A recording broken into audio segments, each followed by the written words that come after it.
অন্যান্য দেশের কাপল ব্লগকে আসলে আমরা দেখলে এতটা ভালো লাগে, অন্যান্য দেশের কাপল ব্লগগুলো মানে সারাক্ষণ ওই কাপল ব্লগগুলোই দেখতে মন চায়, আর অনেক জোস লাগে, অস্থির লাগে। অন্যান্য দেশের যে কাপল ব্লগগুলো তাদের প্রত্যেকটা স্টেপ এত সুন্দর, বাট আমাদের বাংলাদেশি কাপল ব্লগকে বলা হয় বউ বিজনেস বা বউ ব্যবসা, ঠিক আছে? কারণ এটা যথেষ্ট পরিমাণে কারণ রয়েছে। এটার কারণ হচ্ছে আমাদের বাংলাদেশে যখন বউ নিয়ে ব্লগ শুরু করে বা গার্লফ্রেন্ড নিয়ে ব্লগ শুরু করে, এটাকে আমরা কাপল ব্লগ না বলে এটাকে আমরা বলে থাকি বউ ব্যবসা। কারণ হে গাইস, আমার বউ হাঁটতে গিয়েছে, এখন ওয়াশরুমে পানি না, আমি বদনা নিয়েও হুইতুন বদনা হুড়াই দিয়ে।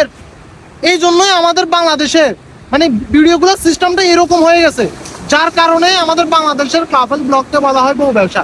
আর মানুষও কি ভাই, এই বদনা আগায় দিয়ে রে, বদনা দেখায় মিলিয়ন মিলিয়ন ভিউ, হাই রে।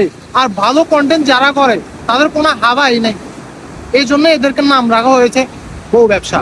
Business of the best policy.